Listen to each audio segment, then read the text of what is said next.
আমাদের এই মাটির মধ্যে লুকিয়ে রয়েছে হাজারো রহস্য। আপনি জানেন কি আপনার মাটির স্বাস্থ্য এখন কেমন আছে?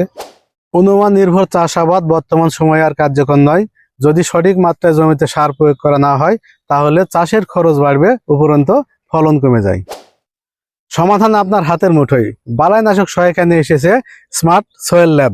এটি একটি আধুনিক সয়েল সেন্সর ও অ্যাপ ভিত্তিক সিস্টেম, যা মাটির তথ্য দেবে নির্ভুল ও সহজভাবে। এটি ব্যবহার করা খুবই সহজ।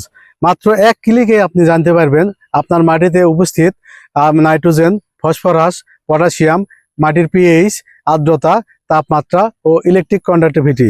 এছাড়াও আরও আপনি এই যন্ত্রের মাধ্যমে পাবেন ফসল ভিত্তিক আপনার জমির সার সুপারিশমালা। চলুন এবারে আমরা পরীক্ষা করে দেখি আসলে এই সেন্সরটি কিভাবে কাজ করে। সর্বপ্রথমে আমরা ফোনের সেটিংস অপশন থেকে ওটিজি কানেকশনটা অন করে নিব।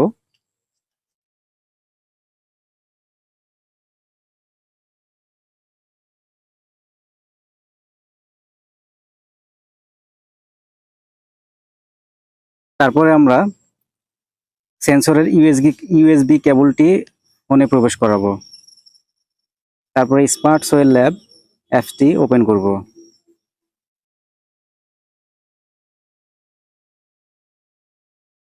এবার সেন্সরের পিনগুলো যে জমির তথ্য নিব সেখান থেকে সেই জমিতে প্রবেশ করাবো।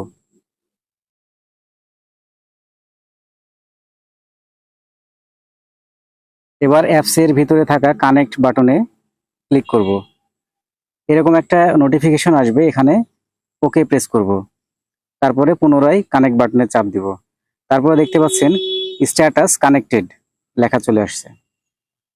এই মুহূর্তে আমরা পরিমাপ করুন এই বাটনটিতে প্রেস করব। এখন আমরা এই জমিতে পিএইচ কত, আর্দ্রতা কত, তারপর হচ্ছে তাপমাত্রা এবং ইলেকট্রিক কন্ডাক্টিভিটি বা পরিবাহিতা, নাইট্রোজেন, ফসফরাস এবং পটাশিয়ামের পরিমাণগুলো দেখতে পাচ্ছি।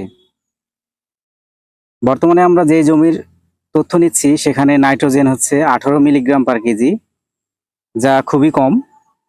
ফসফরাস অপটিমাম, মানে হচ্ছে এই জমিতে যতটুকু ফসফরাস থাকার দরকার সেটা আছে। আর পটাশিয়ামটা হচ্ছে লো, একটু কম আর কি প্রয়োজনের তুলনায়। এবার এই রিপোর্টটি আমরা সংরক্ষণ করব। সংরক্ষণ করার পরে আমরা রিপোর্ট তৈরি করব, তাই অ্যাপসের ভিতরে থাকা রিপোর্ট বাটনে ক্লিক করব।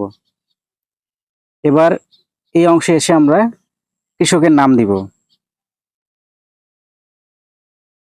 কৃষকের গ্রামের নাম দিব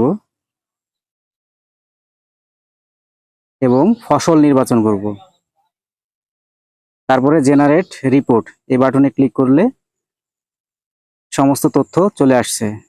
আমাদের এই জমির মাটির গড় বিশ্লেষণ আসছে এখানে, এবং রোপা আমন যেহেতু আমরা সিলেক্ট করেছি, রোপা আমন ফসলের জন্য যতটুকু সার প্রয়োজন সেই সারগুলো এখানে সুপারিশ করছে। এবং এখন আমরা চাইলে এই রিপোর্টটি ডাউনলোড করতে পারবো।